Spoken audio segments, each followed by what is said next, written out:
Hey guys, it's MJ. How are you? Wow, what a morning it has been. Some of you who watch my Facebook will know that I've been sitting with some fire this morning, and it's been really building up for the last few months, years, my whole life. I don't know. But this sudden explosion and new energy and this feeling of empowerment, like I never imagined life was going to be this incredibly awesome. So that's what I want to share with you guys is like my personal experience and awareness of why self-love works and how it works. Basically, like people are like, yeah, self-love, yeah, love, whatever. How does that make any difference, right? Well, it goes, it's like a plethora of vibes. Good vibes, bad vibes, high vibes, low vibes, light vibes and dark vibes. And we're all a real blend and mixture of all those different vibes. And now how I see it, most people would see it, is that the lower vibes, like the jealousies and the fear and our anger and that twistedness in us, that's the fear. That's dark. That's low vibration. We talk a lot about all this new paradigm stuff and self-love stuff as raising your vibration. But how does it actually work? Like how is self-love working on the physical level? Well, what we understand is that our consciousness, which is really our connection to self-awareness. So the connection to this feeling of like, I am human, having a physical experience on this planet. So there's this consciousness connection, right?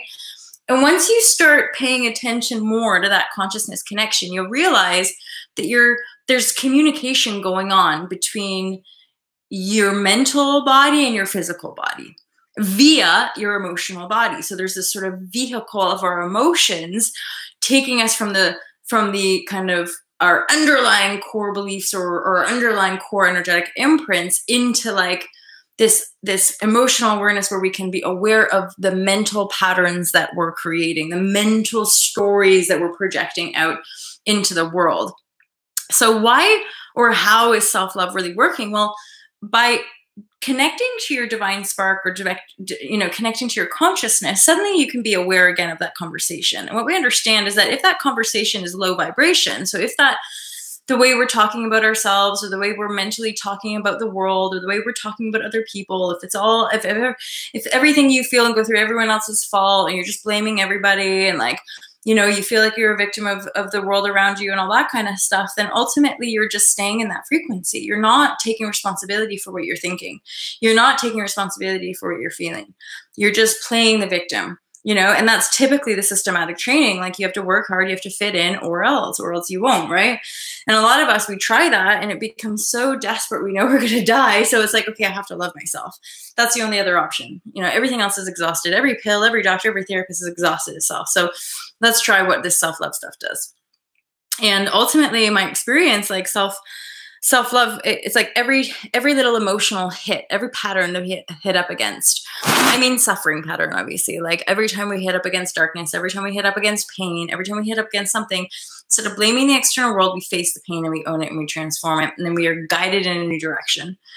And so really, it's like this totally powerful, sacred moment inside your own self, where instead of living in fear of yourself, which really is the fear that you think is outside of you, so rather than living in fear of that, you flip it and you say, I'm going to love it all. I'm going to love even the fear.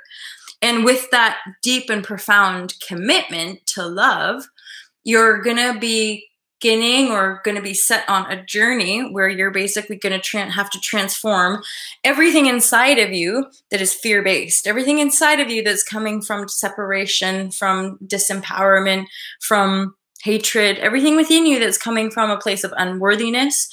It's going to be a cycle. There's going to be a pattern that challenges you to help you grow spiritually, mentally, physically, emotionally. We have free will. You can always choose if you don't want to. You can always choose, nope, nope, it's all their fault. You can stay there. And I'm sure a lot of people can stay there. Their world is fine. They're fine. They're awesome. It hasn't, the problems of the world have nothing to do with them. That's cool. Like some people want to live like that. That's awesome.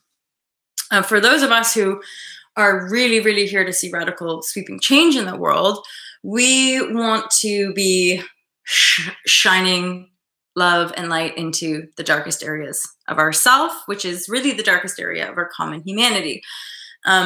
So it's like in a spiraling way, which could really take, well, infinite, you're just going to bump up against areas where you're not loving yourself and then have to love yourself. But the more you love yourself in more exponential and kind of like a nice momentum, you will start to feel more empowered. You'll start to feel loving. You'll start to see the fruits of your inner labor. And you'll start to realize that working hard and doing all that old stuff doesn't apply anymore because you're creating the world from within yourself. That's something of my new phase as well. Like literally everything I need just comes to me. Yes, I have to follow my intuition, but the few times where I've tried to do something in this last cycle, it's just like, no, when things just open up, when things naturally drop in, when things come like organically to me, it's amazing. It's like the perfect thing. And I realized that even over the last year, the things that I tried to make happen blew up in my face.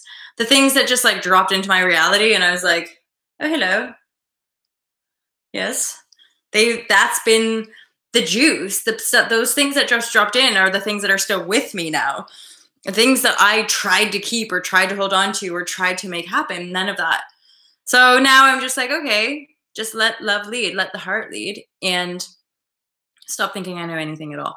Because I don't really. All I know is that I'm here in this body, present, communicating things on this thing we call the internet, being like, hey, what up, you? And that I'm enjoying the ride immensely. It's intense, it's wild, but I am enjoying it immensely. And there was a time where like I was really scared, really deep in fear and suffering for a long time, for many years as a child and a young woman growing up in this world. I didn't know how to fit in. I was depressed and suicidal and very isolated and alienated and all that kind of stuff. And free. That's like straight up honesty right there, you guys, is like I actually feel free in just the fact that I'm not ashamed of who I am anymore. And I love people. I love all people. Even like the dark, even with all the shades and darkness, you know, I still love humanity. I'm just realizing like I can share from my heart, but can't force people to own their shit. And to be honest, if people aren't truly owning their shit, it's really hard to like vibrate around people who do. That's just what seems to happen. So that's how love works, yo. Beware. Love is gonna fuck up your life. But if you just keep going with the love, eventually it will transform it in a way where you're like, oh my God, life is so cool. And then you're never going to want to go back, even though every day is like, woo, woo, like a roller coaster ride of experiences. At least within the roller coaster, I feel safe. I never, before I didn't really feel safe and I was just running around in circles trying to mask the deep fear and unworthiness of self-hatred. But now that I've worked out all of that self-hatred and shame and guilt, and I'm just like, what up, you? Because life is okay and I'm safe and that's good. Can you tell that I've just literally healed a hardcore like abuse pattern? And I'm like, oh, I didn't even realize that was happening. I guess I should leave. So yeah, love you guys. Have an awesome day. Peace, peace, peace. Shanti. Bye.